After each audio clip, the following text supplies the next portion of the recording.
about someone walking off with my stuff. I more think about me giving them my stuff. There's a big difference between someone taking and you willingly giving. When I hear the line from the poem, somebody ran off with my stuff, it makes me feel mad. It makes me think about the plight of women generally.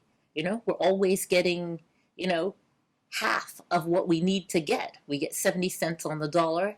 Nationwide, we're talking about America in most places in the world for doing 120% of the work. And that's just in the workplace. When I hear the words, someone walked off with all of my stuff, I'm reminded of the time that I lost my job. And I never realized that my job defined me until I lost my job. There are quite a few stories that I could tell, but I guess the ones that resonate so much with me are the ones that are the cautionary tales that I learned as a little girl about what happens if someone should try to steal all of your stuff. What comes to mind when I hear the words, someone walked off with all of my stuff, probably is a recent experience I had where I would say, I guess I had a love affair with a great man, I guess. I guess he's great. But anyway, so when the love affair ended, I felt like there was something missing. What do I think about when I think of the phrase, somebody walked off with all of my stuff? Right now, I'm thinking about my life because somebody just walked off with all of my stuff.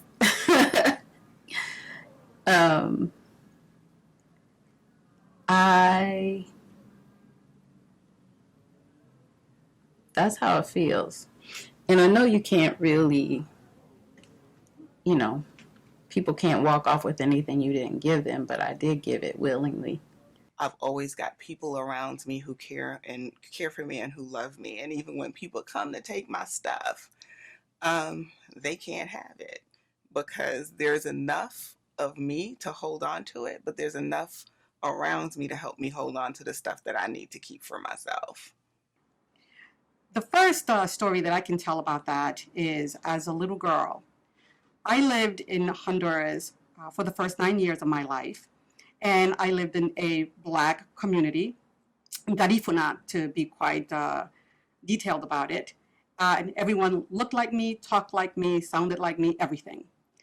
In 1971, I came to America, and America was a very different place, some 41 years ago today. And I recall going to school and having to explain myself. I had to explain a Black girl not speaking English, a Black girl speaking Spanish, a Black girl having a very long name. All of those things were just unacceptable at the time. And so I gave away who I was.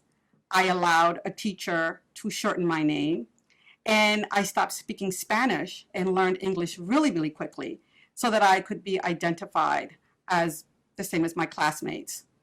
That went on for such a long time that I really lived two identities. One at home, where I was very much a Honduran Latina, Garifuna Black girl, where we didn't speak English. And in school, I was just like everyone else around me. And that was very interesting. And, sometimes when friends saw me with my mother and they heard us speak Spanish would be when they actually learned that I spoke Spanish. And they would ask questions like, why do you speak Spanish? I don't understand. Who are you and where do you come from? And that went on through my elementary years, my middle school years, my high school years, my college years. There are a few examples or, I guess, situations growing up. I grew up in the South in Kentucky, in the fields, kind of two worlds, living in Louisville, Kentucky, which is like a little bit more of a city, and then spending a lot of time in the country, very much countrified. And the part of the poem that resonated with me at the time when I was I guess discovered it. I was younger, so I hadn't had a lot of love and loss, but I understood a little bit about the poem. She talks about embracing your scars. There's a moment in the poem where she talks about the ooh of your scar. And I was a little girl who loved to skin her knees, climb trees, was playing in the ponds, chase chickens. And so that resonated with me, but also the spirit of that and what that meant and how I was allowed to be free. It wasn't until I was graduating grad school that I was asked to put my name down, to write my name in the way that I wanted to be called out during graduation. So I put my entire name. Unfortunately, as I walked up to get my diploma, one of my professors was the one giving them out, and he didn't even look and just called me whatever everyone else called me. It was then that I realized that I really had to gain my identity back, and I had to stop giving away my stuff. And I became the person who I always was. So the questions that I got asked was, oh, did you get married? Did you change your name? And I just told everyone, no, that's actually my name is on my birth certificate and is who I am. And it was like lifting like years and years of bricks, sort of like weighing me down on my back. I felt somewhat liberated. I think it's a question of always fighting back, recognizing it.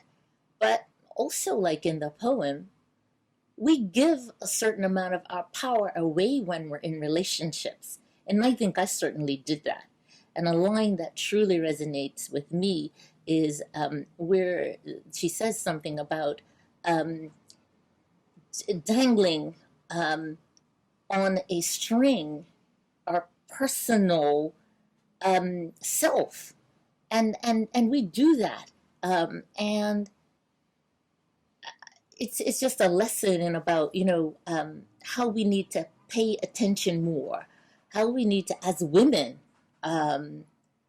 just try to protect what is ours. And it's not about the physical stuff, as I said. It's about like that inner stuff. It's about grabbing onto what makes you be you. The organization changed, new people came in. I'd always been someone who very meticulous about how I did things and very precise.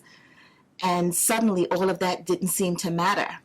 I also realized at that time the power of my own thoughts. At the time that everything was happening, I remember thinking to myself, I can't work in this environment. I don't feel authentic. They're asking me to do things that I'm not comfortable doing, but maybe I'll just go ahead and do it. The money's good. I'll just do it until I find something else. The longer I thought about the fact that they were going to let me go, it just seemed to manifest itself. So when it happened, though the initial shock that, you aren't as centered as you think you are. When I started to have kids, this was very interesting. I went to therapy. I was pregnant, I remember that. And I was going to have a girl. And I had absolutely no idea how to parent. And while my mother did an amazing job, I think so, raising me by herself, there was a lot of pain growing up. I have no memory of seeing my mom before the age of 9. And I have no memory of seeing my father before the age of 15. I grew up with my grandmother, who, when I remember her, she was 81. So she was a very older woman, tired. And I remember her telling us that she just didn't want to hear anything. So we kept everything bottled up. Children were to be seen and not heard. And so that's the way I grew up. So when I became pregnant, I definitely wanted to find out how to parent a little girl. I wanted to know how to be a mother that she could be proud of. And I remember going to therapy and thinking that I had absolutely nothing to talk about, but I knew that there was something there because there was so much that I didn't remember. And as I sat there with my belly growing by the day, I was able to discuss things that I've never discussed with anyone. I was able to talk about how it felt to know that I had a mother, but not to see her. To know that I had a father, but not to see him. To know that I had siblings, but they were everywhere, and I only grew up with one. To meet siblings at the age of 9 and try to have a very loving relationship with them, although it really wasn't there. To love my mother, but almost felt like I didn't love her as much as my other siblings loved her. And so therapy for me really worked because it allowed me for the first time in my life, at this point I was 34, to talk about my childhood and that pain that I felt, that love that I didn't feel. And it was amazing. It was liberating. And so when my little girl came, I really wanted to be the kind of mom that could talk about everything. As a preacher's kid, had a lot of people in the church who would kind of look over you and watch over you. And I stayed with one all the time. And she was probably in my life one of the most amazing women I've ever come in contact with. And her name is Mama Gigi. And I stayed a summer with her and spent a lot of time with her and her husband, hanging out, just really enjoying, porches, verandas, big, humongous trees that shaded the entire property, which looked just so yummy to me. There's nothing that I wanted to do other than climb up in them with a book. And so anytime I could, I would. She couldn't find me, and she knew where she could find me. However, one day I gave it away. I was finishing with everything that I had to do to help them on the farm, and grabbed my book and decided to take this tree. And I went up into the tree and spent an afternoon there. And when she came out to look for me, she followed the whistle because I was whistling, just didn't even pay attention to what I would do. And she angrily asked me to come out of the tree. What's interesting is that as my daughter got older, because now she was older than 9, and I could relate to parenting through my mother, I began to sound very much like my mother. Things that I was saying, things that I said I would never say. Like, there's only going to be one woman in this house, or I'll beat you within an inch of your life. Mind you, I never touched my children. And she told me that whistling girls and crowing hens never come to good ends. And so this is like this moment where I started repeating because I didn't understand what she was talking about. And she said, Tiffany, whistling girls and crowing hens, little girls who whistle, you can't whistle. I heard you whistling in a tree. That's not appropriate behavior for little girls. I am trying to teach my daughter not to give her stuff away. And if somebody tries to take it, I want her to fight for it. My daughter is very strong and very feisty. I try not to tell her to be nicer or to sort of compromise who she is. When they saw me on Sunday, usually I would be ready to run up to them and be happy because I was ready to go home to my friends in Louisville. But that particular time I was just really quiet and distant. I didn't understand how to articulate to her the confusion I felt about what happened. That afternoon, I went home. I updated my resume, and I printed off the poem. Somebody walked off with all of my stuff. I don't remember why I did that. I don't know why I did that. It just came to me while I was driving home, so I looked it up on the internet. And when I printed it off, I intended on framing it, but I never got the opportunity to frame it. I felt like it.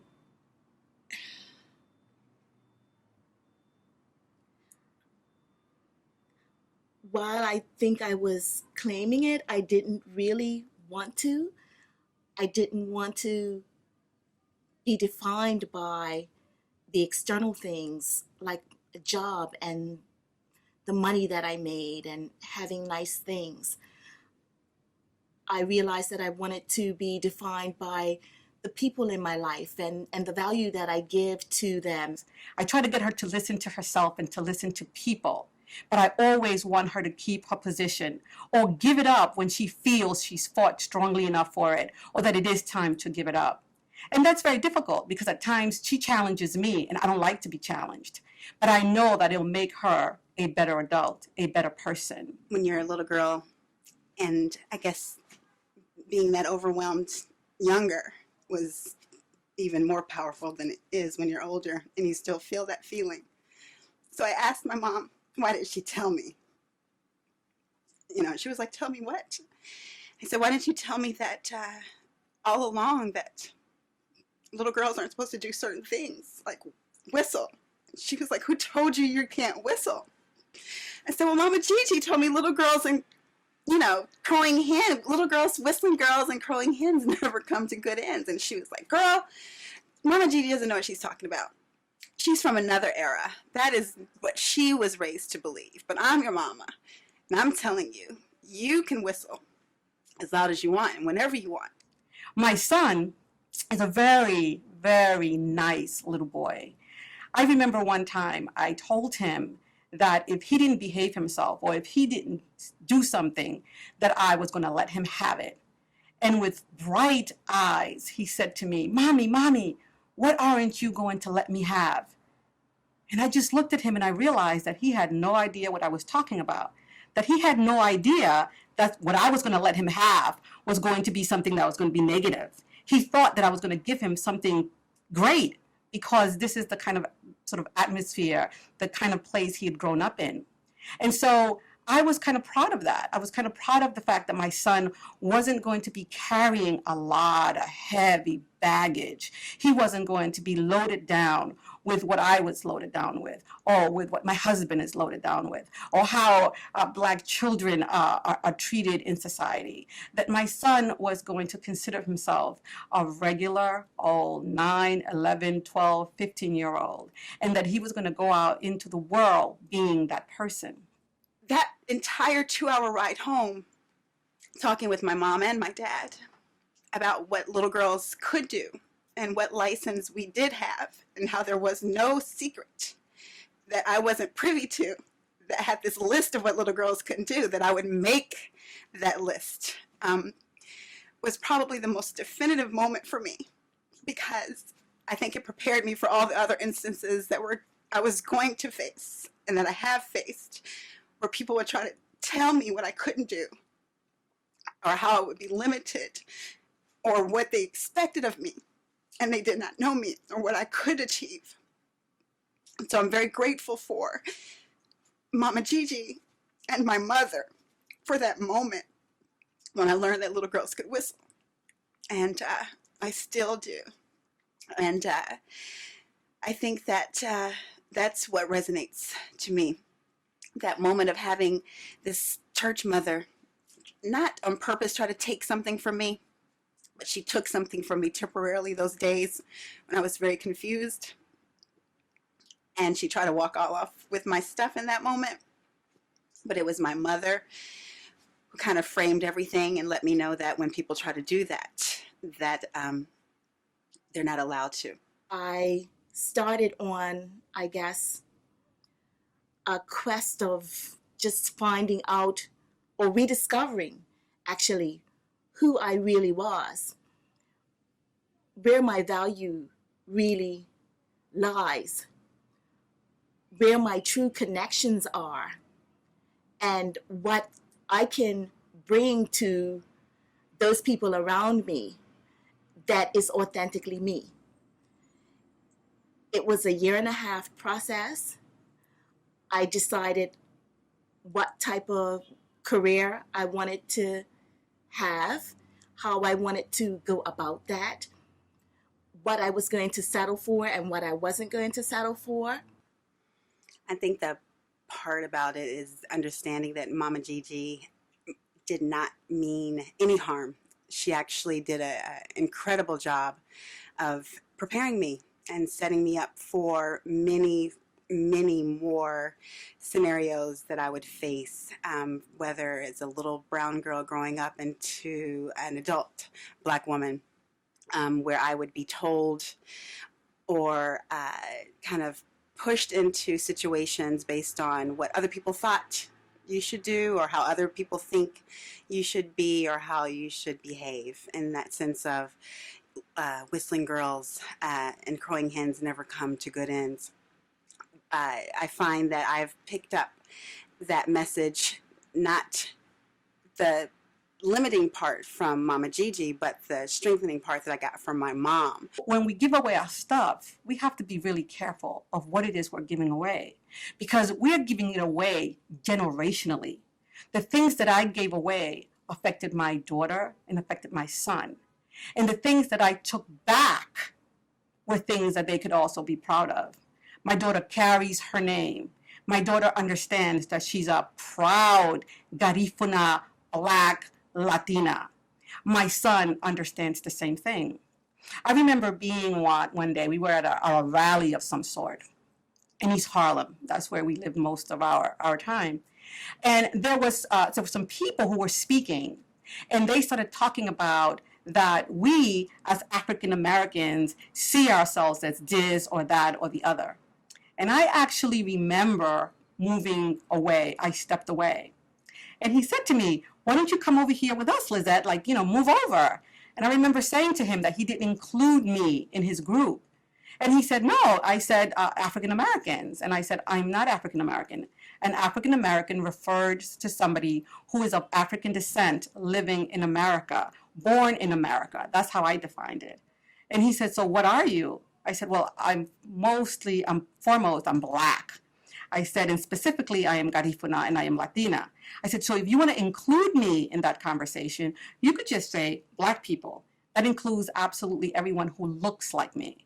And so he said, "Wow, I didn't know. I'm so sorry." And I felt very much included. I mean, I think I have a daily walk where I am appreciative and reverent of the strength of mothers who kind of prepare you for situations that you'll be faced with. And I think that was my mother's entire story for me on the way home that day. People are going to, from different generations, different backgrounds, with different expectations, try to put them on you. She was explaining very clearly to her young daughter how someone that she, Mama Gigi, who was very important to me, didn't mean any harm, but she was just from another place and another time. So I think in that moment, I learned grace as well as strength. I learned the grace of being able to face people and their kind of limiting behaviors and see them through a lens of grace, and to also be able to apply my strength, but understand where they were coming from. My daughter, she says to me, "Well, what am I? I hang out with my African American friends and I hang out with my Latino friends." And I said, "Yeah, you are all of those things. And if anyone tries to take that away from you, hold on to who you are, because it's going to inform who you are, but most importantly, it's going to inform the world of who you are. And you are going to deal with people and with life and with the world from that perspective." And I think that's a very important lesson, more so for my daughter than for my son. In college, I recall a professor who at the first day in class was clear that he didn't think that women or young ladies would be very good or well suited to play in, high level politics. And I was a political science major. I summarily walked out of his class and dropped his class that first day. We talked after that. I picked up his class the next year because he was one of a few teachers and classes that were required, so I knew I had to sit in his classroom. We talked and I shared with him why I thought that was horrible and walked out of his class. I remember when I went back into his class, I knew that I was determined to prove him wrong. That's the part of the story that I really hold on to. Not that I just whistle, but the never come to good ends part. I aced that class every time I was with him, Dr. Dungy. And he was the one who came to me and suggested that I apply for a fellowship that would bring me to New York City as a college student. And I could not, it was a big dream for me to live and work in New York City, even for a short period of time. I applied for the fellowship and I got it. And I moved to New York City. And ever since, I have been very involved in high-level politics. And so I am very proud of kind of that experience with Dr. Dungy, but it is, again, the words and the lessons from Mama Gigi and my mother that have presented me with all the opportunities that I've had, or be able to take them on. My whole life, I've been protecting my stuff because I always felt like somebody was always trying to take something from me. And maybe it manifested from the age of 10 when my mother passed away. And being an only child, I think that was the first time in my life that I felt like someone took all my stuff. And I had to spend my whole life trying to show other people that I was worthy. From going to live with one aunt and then another, and never having things of my own anymore. Always what was passed down, or I had to share things that weren't mine, that belonged to someone else. I get that, which happens on a constant basis, where you are assaulted and told how you should feel, how you should respond, how you're supposed to be and walk and present in this world, where you are achieving and you think you're doing something and you feel so elated that you want to whistle, but someone has an ability to kind of come in and try to take the rug out from under you. It's the lesson from my mother of not letting those people win, of continuing to push, continuing to be that little girl who whistles consistently and who pushes forward, who's a tomboy at nature, who doesn't really take no, who doesn't really let people define her. I think that's probably the more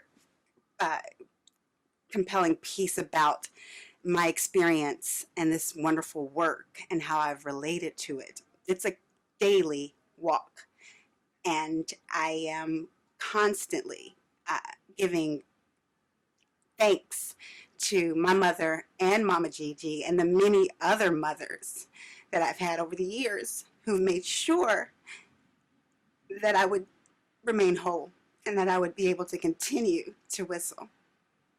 Once I became an adult, I had to prove to everyone that I could acquire and I could do things on my own, and I could keep everything close, and nobody could take it away from me.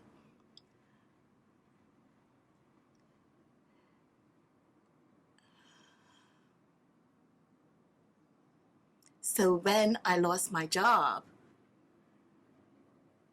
that sense of false security that I had just disappeared, and I suddenly was left alone again I felt like with no support, but still having that feeling like I just need to try and get through this all on my own because it's only me. Whether it has been in corporate situations or work environments where there are subtle and not so subtle attempts to kind of rob you or hide you or not acknowledge you. I'm pretty well known, I think, in a lot of circles as not being that light that is easily put under a bushel. I pride myself in standing pretty firm and face to face with those people, and I think I get a great deal of joy, not only as I whistle around them, but also beat them. I think that when I say beat them, I mean achieve what it is that they say I can achieve, and to achieve it at real high levels. And so that's the never coming to good ends part, which I believe that I spend most of my waking hours proving wrong. I whistle, And I know that my mom's proud of me. And I think Mama Gigi would be too. What I realized through all of this is that it's not just me. I have family who care about me. I have friends who really care about me. They care about being around me. They care about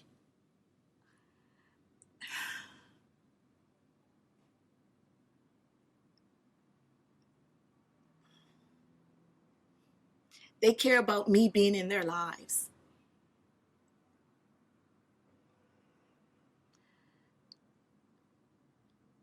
And I think that was really the beginning of me coming back to who I really was. When I think about also giving away my stuff, the other story that comes to mind, which is even more important, is who we become when we try to compromise to be in various relationships. Those could be relationships with friends, male friends, female friends, relatives. But the one that I'm most talking about is relationship with a partner, and how we change ourselves to be in relationships. And when relationships don't work out, we inevitably think about how somebody walked away with something that they stole from us. So I met this guy. He was all right. We used to have fun. And I think in him knowing me, he kind of saw my greatness as an artist. And he saw my potential. And he kind of fed that ego, that artistic ego during a time when I was a little unclear of things. So he gave me like hope or even encouragement. And I felt like he assisted me with getting back on my path because I was falling off and I was doing all kind of shit. And we dated just a few months, but it was so intense.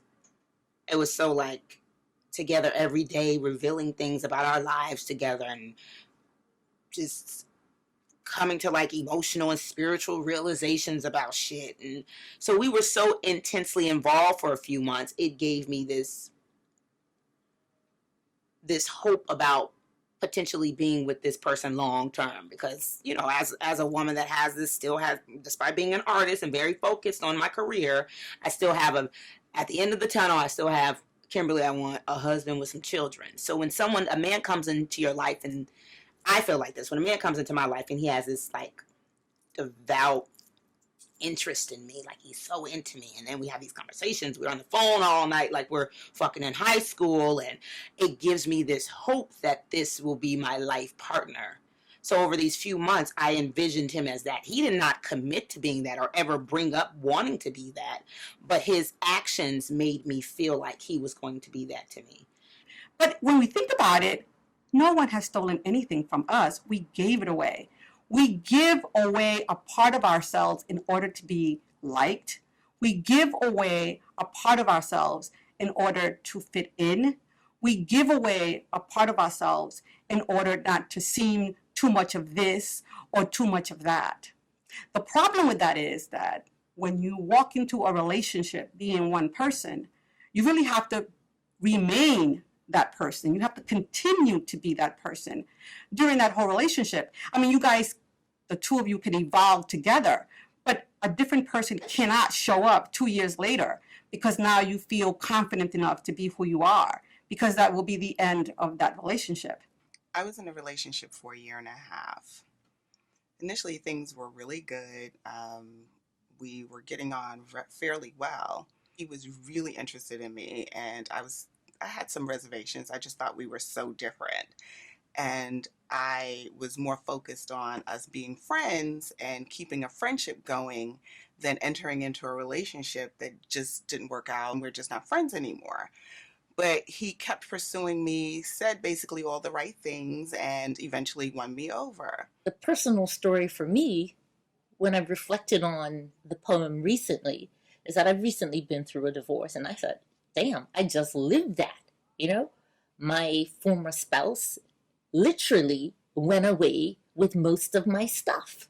We went through a really contentious divorce where he'd asked for the divorce, and To my amazement, I'm a lawyer.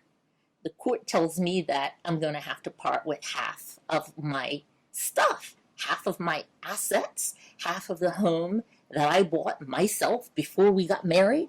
And I'm like, this can't be the case. I was in a relationship for 3 years with somebody I thought I was going to marry, and it was wonderful. And then it went south. And then I got breast cancer. And thankfully it was small and it was taken care of, but it also sort of brought up a lot of real serious questions about my life and sort of the implications for the future, including being able to have a family, which I've always wanted to do. Now, the person I was with knew this. And when we first got together, actually had said that he didn't want any more children. His daughter was in high school. I remember getting into a relationship and thinking about marriage and thinking, I have to be nicer. I have to take more. I have to give more. I have to not get so angry. I have to just become this person. And so I did. And the problem with that is that it wasn't sustainable. And so one day I realized that I could no longer be in the relationship being who I have become. And so within a 10-second period, I just exploded and just started screaming at the top of my lungs as if somebody had wronged me. You did this to me and you did that to me. And I've had to become this person in order to be in this relationship with you. And as I heard myself, as I heard all the words that I was saying, as I heard the blame that I was placing on the other person, I realized, oh my goodness, he never asked me to become this person. He never really even understood who I am or who I was, because I was just so busy trying to fit in and trying to be nice. And so this is the relationship in which I decided that I was going to be who I was. But how about all of the others? How about when, those lonely nights when somebody doesn't return your phone call, or you don't see that person again, or something really, really bad happens? You sit down and you talk about to yourself what you've done wrong. What is it that they didn't like about you, and what it is that you're going to change in the next relationship? Typical male behavior. You get what you needed, and then you're moving on to the next. That's how I look at it. So I felt like he took something with him when he left. I felt like he took my strength and my ability to stay focused and overcome certain things that you experience on the journey. But he probably didn't take it. I almost felt like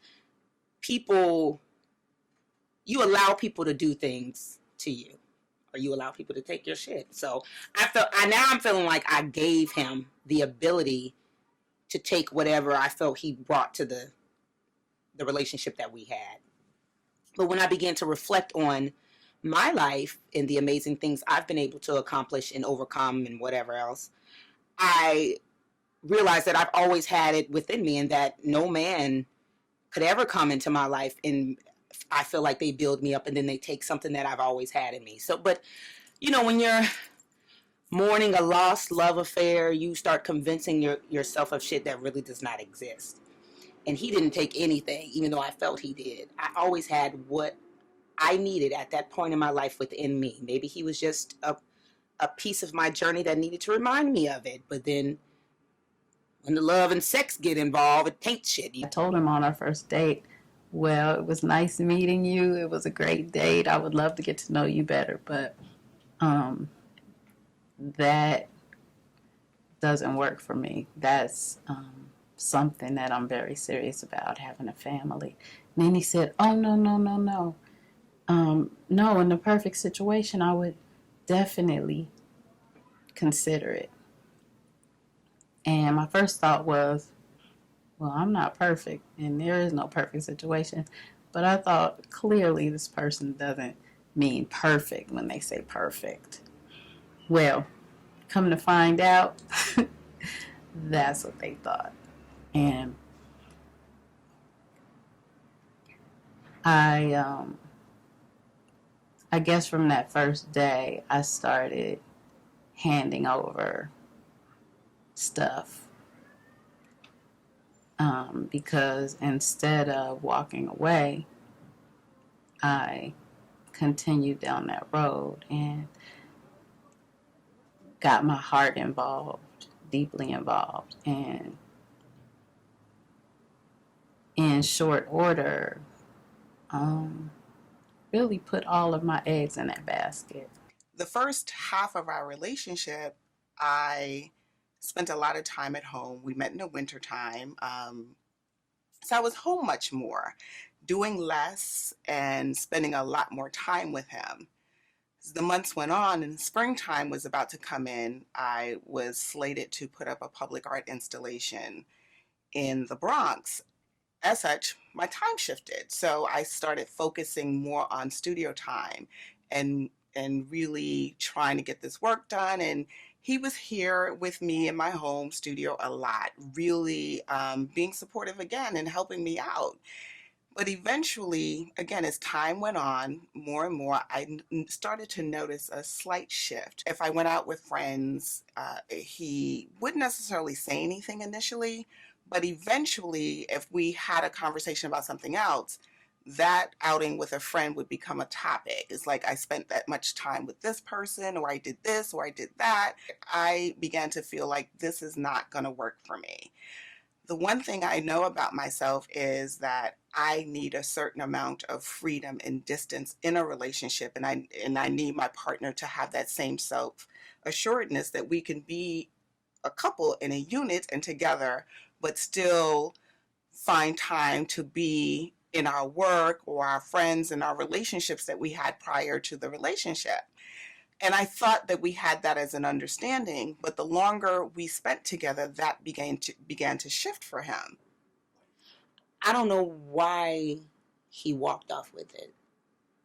It may more so have to do with him than me, but he gave me the backdoor bullshit explanation of or reasoning that it's me, I'm too intense and it's too much of a burden. How the fuck is something a burden? You started it. Like you started it. Like that does not make sense to me.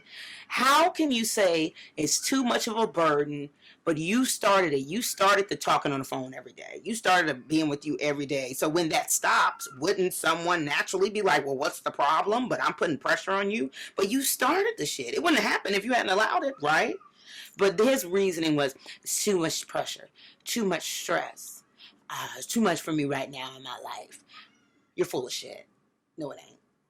You're ready to move on. You got what you needed. And so you walked off with my future that I thought was with you. So fast forward, when things had kind of gone south and the breast cancer situation presented itself, I was put in a position where I have to decide, do you want to take the breast cancer after drug, which will block hormones and make it so that you're unable to have any children, or do you not take the drug that's being recommended and have this and risk your life possibly and have this family? And for me, it's worth the risk.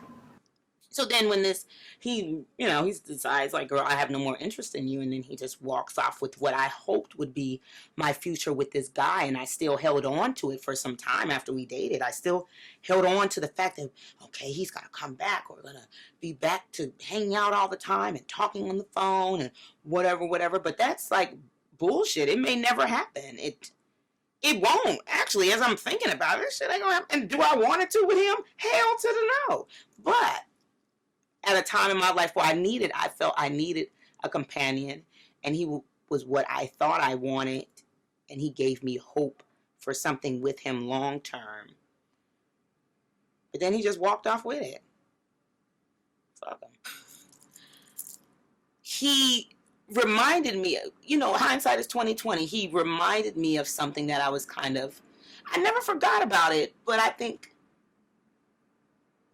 maybe I did forget about it. Maybe I forgot about how determined and how powerful I was in pursuing my dreams in life, because my sheer determination and faith has gotten me to where I am right now. So maybe I did forget about it and all the hanging out and shit. And he reminded me of it, but I felt like he brought it back, then he left, and then I felt like he left with it, and I didn't. But the reality is, I always had it in me, but when you find companionship on the journey, and you feel that companion is adding value to your journey, and that you guys are becoming partners as you pursue your future, and then they're suddenly fucking disappear, it kind of it's like a piece is gone, and how can I continue to move forward and pursuing my dreams without this person being there with me? But I think that's a bunch of bullshit. That's just emotional BS.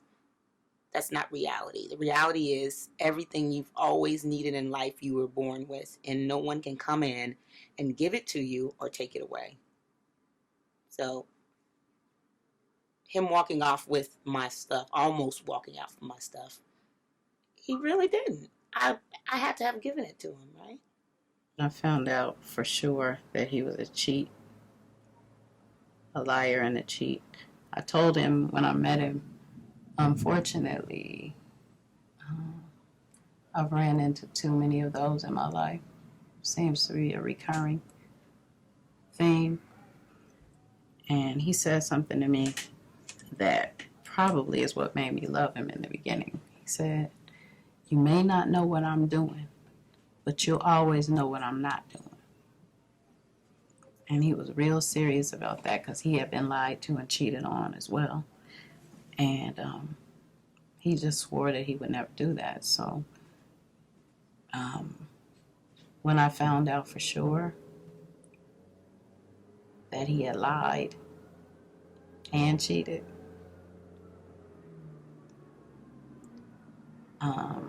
in my heart I knew it was done. Now, I kept coming though. I think that in our community, we are too often taught to give our things away. And unfortunately, we don't give it away to needing girlfriends. We don't give it away to needing family members. We don't give it away to needing male friends. We give it away to people that we are in relationships with. We give it away to people who perhaps don't have our best interests at heart. We give it away to people who perhaps, if we don't give it to them, won't be our friend, won't be our lovers, won't share an apartment with us, won't share a life with us. In my relationship, I have recaptured me. When something bothers me, I speak up about it, and I am very clear that I am not happy with current situation. I talk about it, and we get it resolved. I no longer try to hold on to any negative feelings about something that happened, or not respond to something because it will make someone upset. If it makes someone upset, well, particularly my husband, he'll be upset and he'll get over it. And he'll continue to love me, and I'll continue to love him, and we'll be in a relationship, and it'll be a better relationship, because it's a relationship based on mutual trust and understanding. The fear that if I show who I am, that he will walk away is gone. I really believe that he has the best partner in me that he could possibly have. And quite frankly, if he goes and walks away, he will be walking away from an amazing experience and an amazing family. But that has given me the strength to stop giving away my stuff. I asked him to leave. I wanted to end the relationship. because I felt like I was being suffocated. Like he was sucking the air out of me because every moment of my day he wanted to consume. This was my reality, that I felt like every moment I spent with him, it was like it wasn't enough. It wasn't enough that I loved him. It wasn't enough that I spent time with him. It wasn't enough that we shared the same space. The more I gave, the more he wanted. And I realized I just had no more to give. I just had nothing left. And I still cared for him. The final straw came just a few months ago. He came in. I can tell that he had been drinking and he wanted to have a conversation. It's like, this just doesn't, it doesn't work for me. I can't have a conversation with you when you're in this state. Besides, I'm working. He kept on, kept needling me, kept wanting to have this conversation. I'm like, I'm not interested in having a conversation with you right now, but we can clearly have this conversation at another time when we're both in a better space to talk. And it was, I can't even explain how that goes to your core, you know, where it's not enough to just, you know, take my things. It's like you want to deal with my livelihood. My former spouse tried to actually take away my livelihood. You know, after I had been abused physically in our relationship, he turned around and claimed that I'd abused him. This just unbelievable. And I found that I had to, you know, stand on a strength that I didn't actually realize I have. And so when we talk about like the real stuff, there's that inner stuff that even when you don't know you have it, you know, a fundamental belief, and I had to have it that, you know what, this has got to turn out right for me because I'm doing the right things. However, when I went back to this person, they pussyfoot around and then eventually told me, well, my daughter is a senior now. She'll be graduating in a couple of months, and I've decided I don't want any more children. So 3 years later, when it's imperative in terms of, you know, things I'm trying to do for my life and things that I've always wanted for my life, the person that I gave all my eggs to, literally and figuratively, does not want to participate.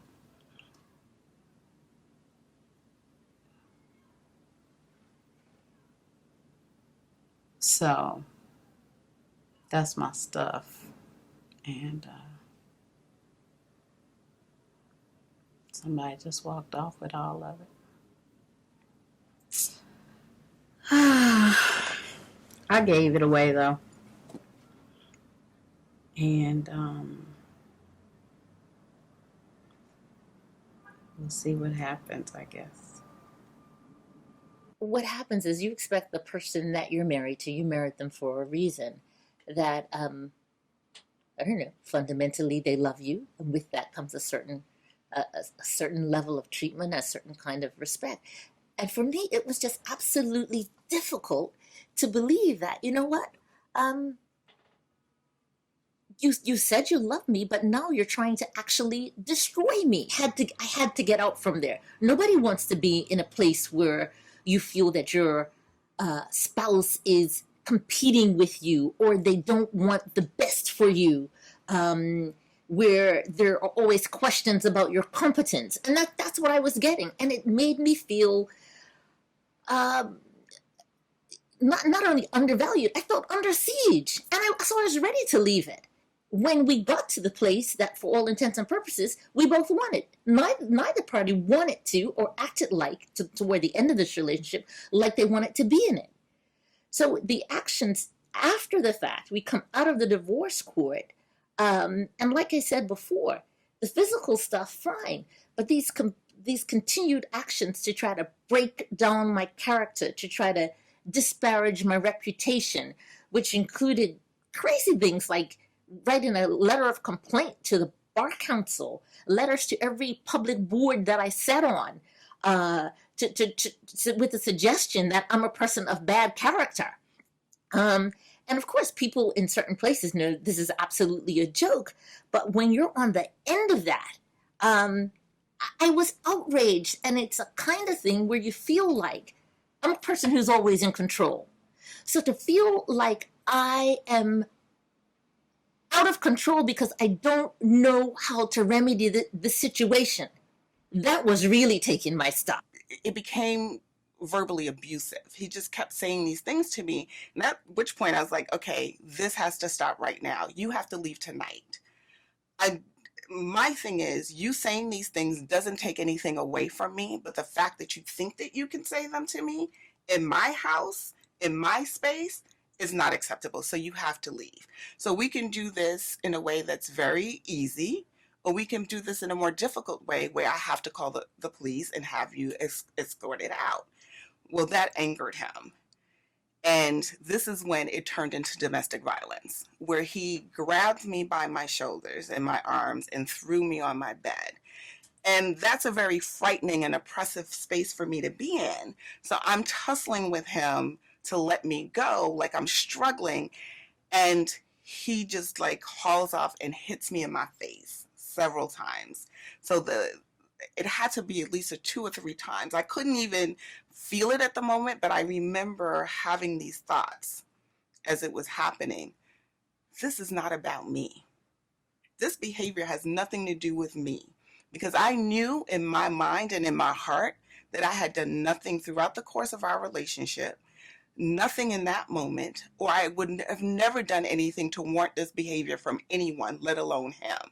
This man that I had spent over a year with, living with, sharing with, and planning for a future with. You know, that was taking my center away from me, my sense of comfort, my sense of, you know, how to come up with a solution. That's what I'm trained to do. And I found that this was something different. I'm actually dealing with a friggin' maniac.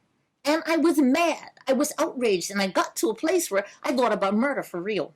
I'm probably not supposed to say that on camera.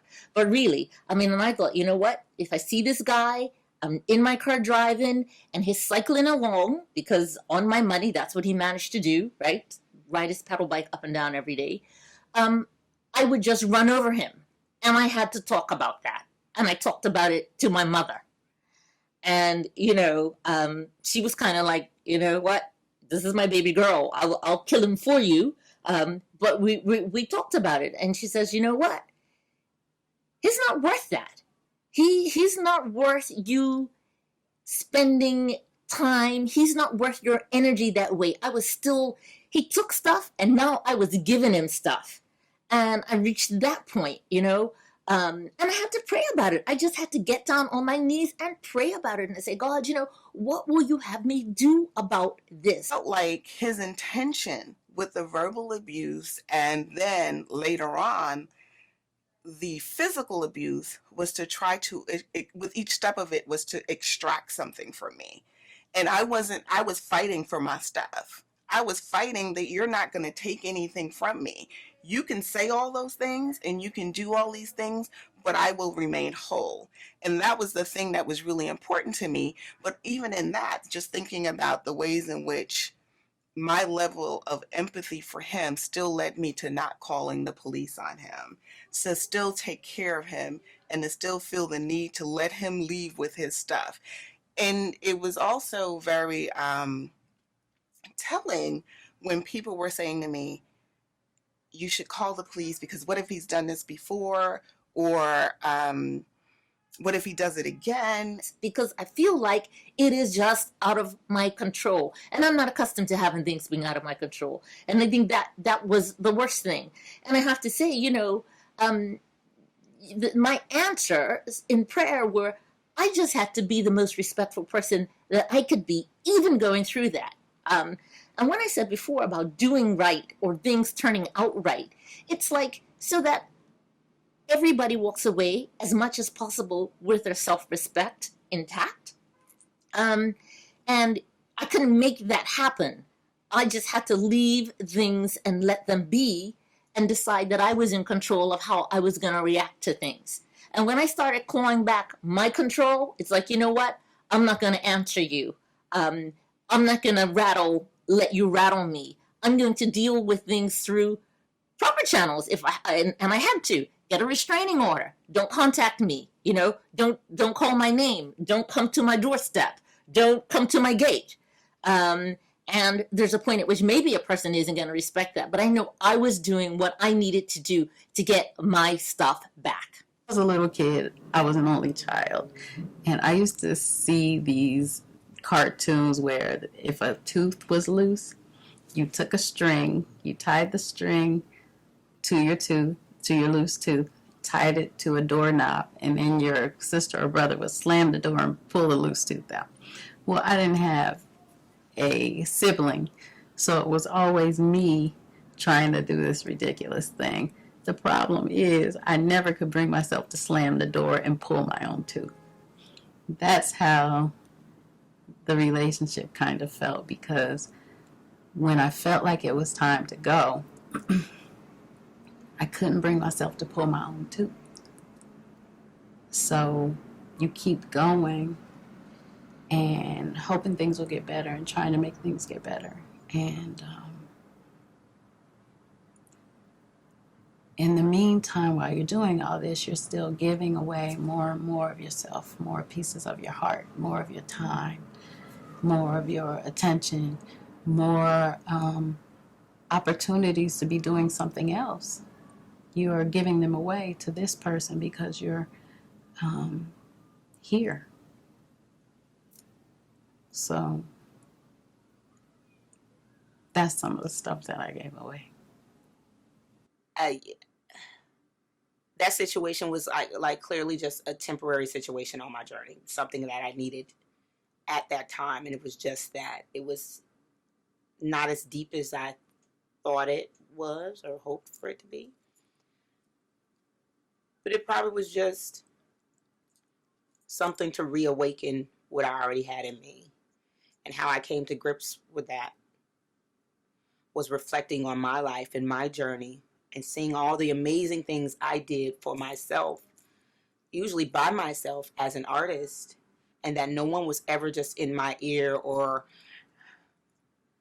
my Clyde or my passenger edging me on or encouraging me or consulting me on the journey. One day I remember feeling down and feeling like I really needed him in my life, and then an opportunity came about just off of what I've done in the past. And that was really the triggering thing in my mind. That was the reminder that, Kimberly, before this person was ever even introduced to you, there was things that you did that you were setting up your future for yourself. And you're still reaping the benefits from all of that hard work. The stuff I gave away, I gave away my time at an imperative time because I had waited to have children anyway. So at the time that I met this person, it was,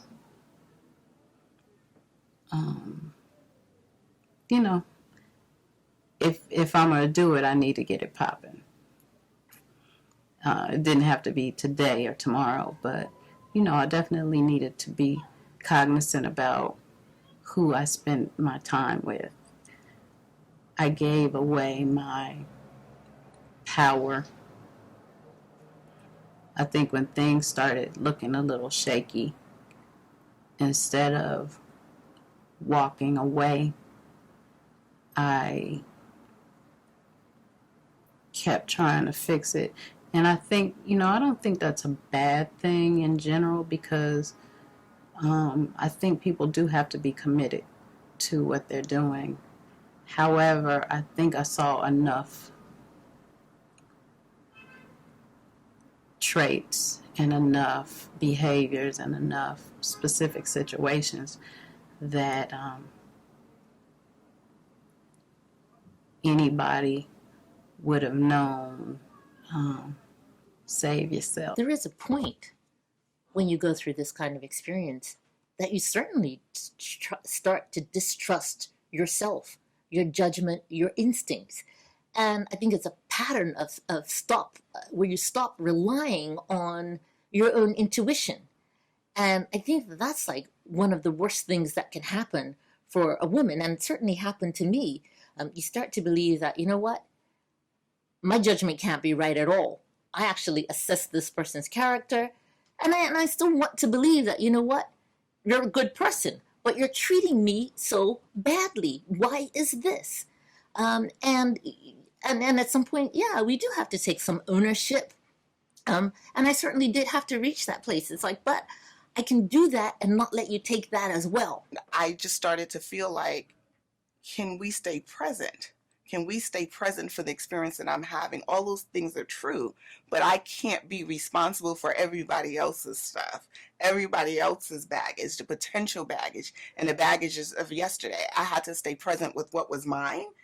And my feelings at that time was very real for me, and I had to be able to go through it. And I was feeling like I was being treated like a woman that didn't know her own mind, a woman who experienced, like I was a battered woman who didn't know her own mind and was so busy taking care of this man because she loved him so much that she was sacrificing herself. And I kept saying that that's not what's going on here. I am taking care of myself. For me, going to the police and court and all of that was keeping him in my life in a way that I just wasn't willing to do. And I would find other ways to really talk about this domestic violence and what had happened to me and tell my truth in my way. That was me taking ownership of my stuff. And anything else for me was giving it away to other people. And I just wasn't willing to do that. I think the contentious divorce experience and the kinds of things that my former spouse is trying to do forced me to focus on what my true stuff really is. And I thought, you know what? I'm a person of integrity. I have character, right? I was raised in a home by a strong woman, and my mother made me believe that, you know what? You could accomplish anything that you want to do if you work hard, if you treat people respectfully, if you are true to your values, if you honor God. And sometimes we get in these situations, and I was in one, where I'm saying, look, you are trying to actually shake the foundation of my faith because I'm suddenly starting to feel like things are not going to turn out right. And I had to come to grips with, you know what? I can't, you can take the money, you can take the house, you can take the stock, but I can't let you take what's fundamental to me. And some of that is in my belief system and the faith that I have in God, and knowing that, things are going to turn out if I do right and I treat people respectfully. And I had to hold on to that. I seem like a smart woman because generally I am. At least I consider myself a smart woman. And under most circumstances, I think generally I would be thought of as a smart woman.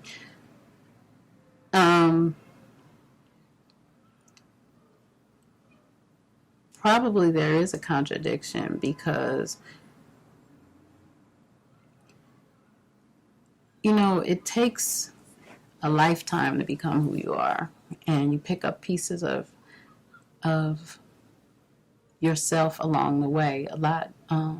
For me, I feel like I was born whole, clearly, but I think that growing up in a small town in Ohio was just part of my journey and part of me becoming who I was really meant to be. And coming to New York and performing on Broadway and on television and singing around the world and meeting some of the people that I've met along the way in the relationships, good, bad, and indifferent.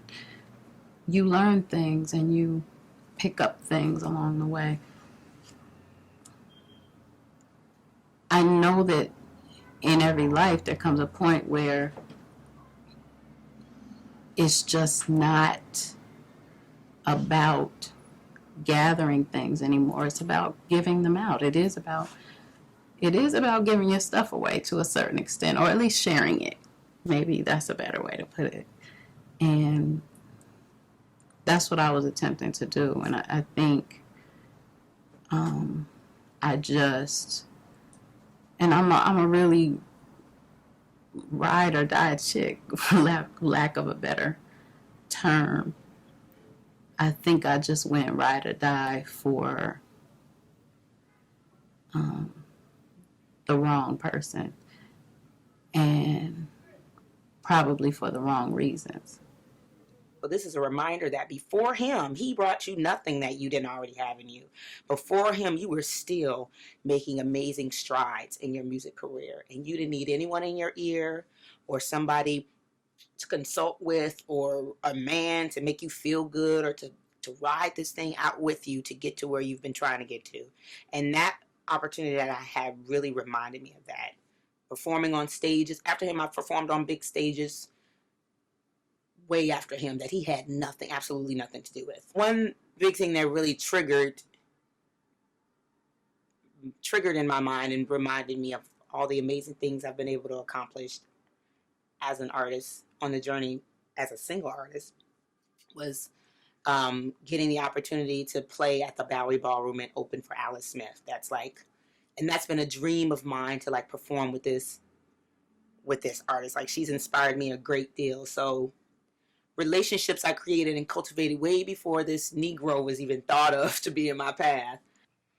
The next morning, I was to put up an installation, works of art, in a space that really dear relationship to me. And I remember the night before when my girlfriend was saying, let's just leave.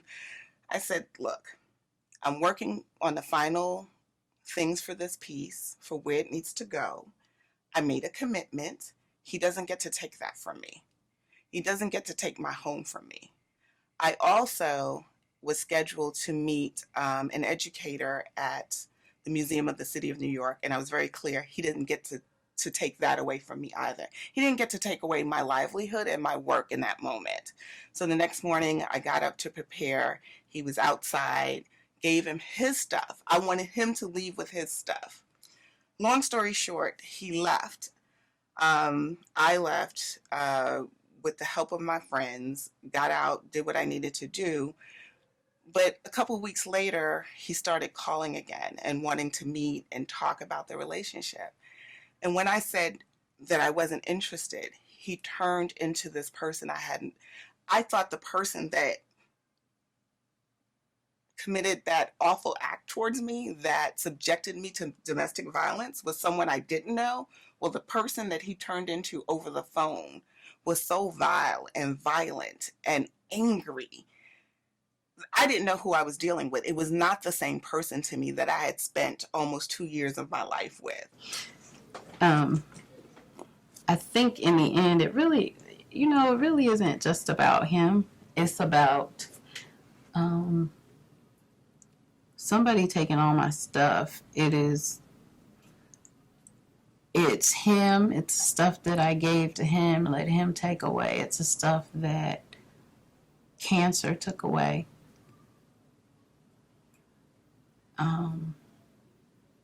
Or the possibilities, at least. The possibilities still exist, but now the possibilities exist with a lot more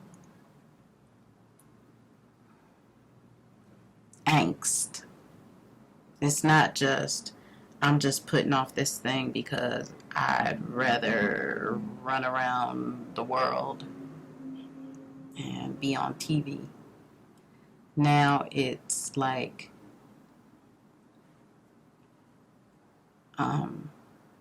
it causes a lot of regret, and it causes a lot of everything is more urgent now. Everything is urgent. The moment that there was no specific moment, because there were things all along the way. Stuff happened. It was like slipping and sliding all the time. And at any given time, any one of those things along the way, I should have took my stuff and ran. But instead, I kept on working on this building that I thought we were building,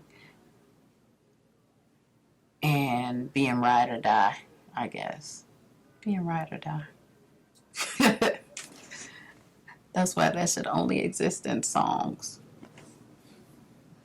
It was the most unbelievable change. Meanwhile, I'm walking around with the left side of my face completely swollen. I had a black eye for about 3 weeks. And I remember walking down the street with a cap pulled over the side of my head, covering this like crazy knot on the side of my face, and thinking about these notions of transparency and hiding.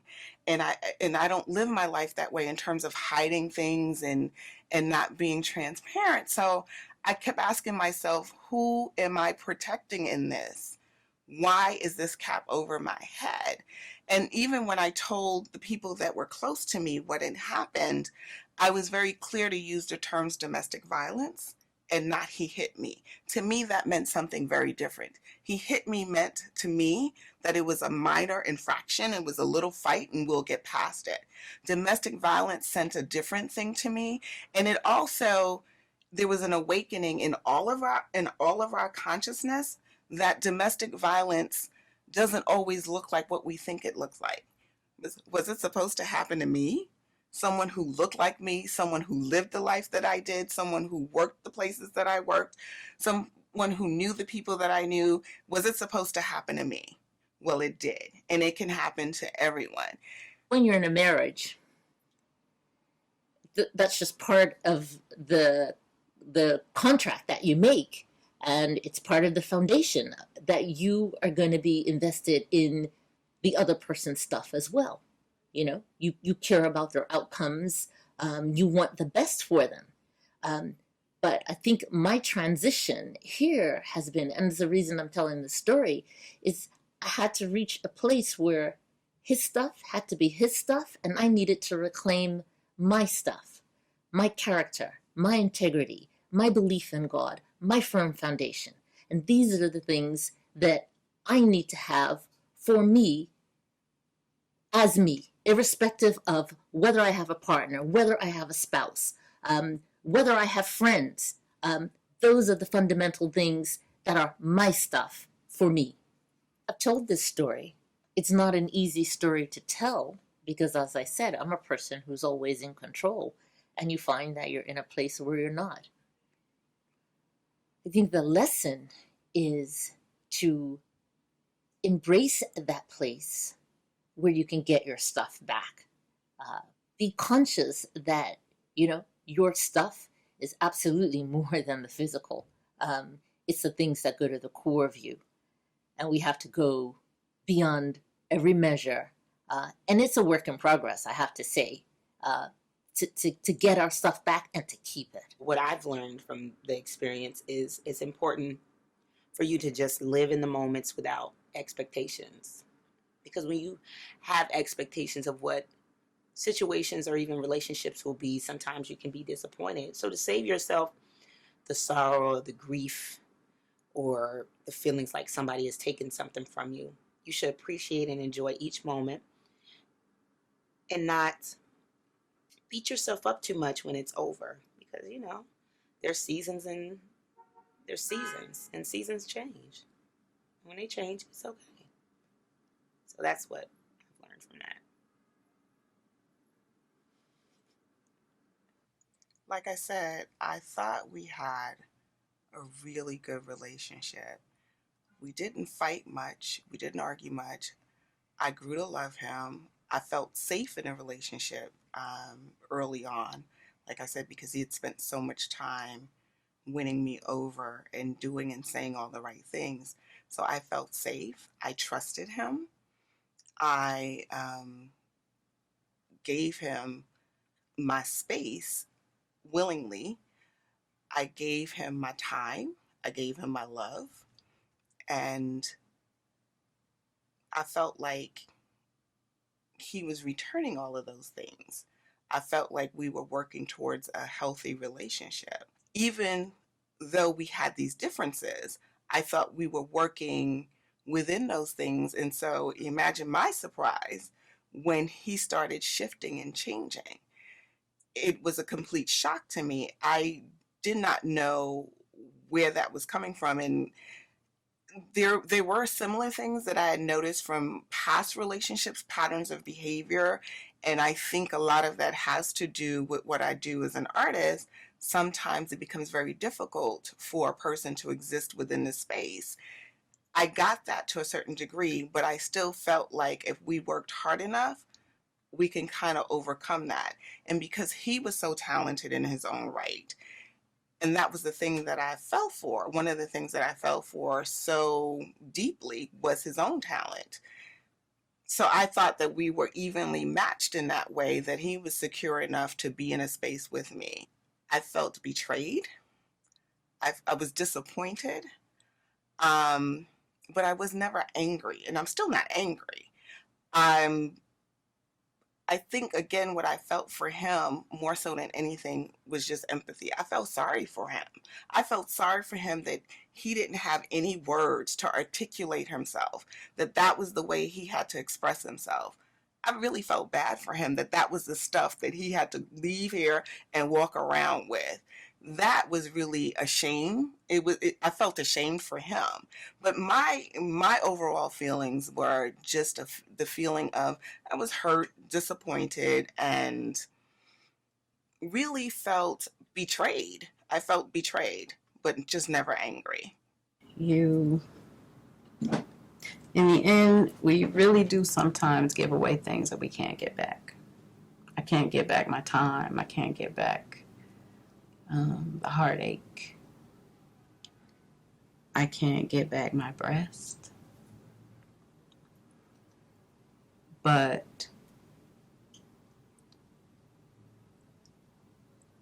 that's just part of life. And sometimes the things that you give away are just for your good, even though they might not seem that way at first. I read this phrase last night, and it said something like,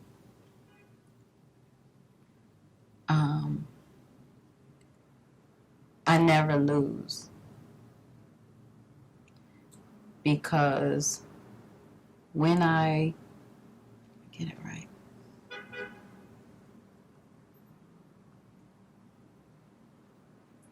I never lose because every loss I learn, and when I learn, I win. So, whatever they took, they can have it, and still I rise. I win.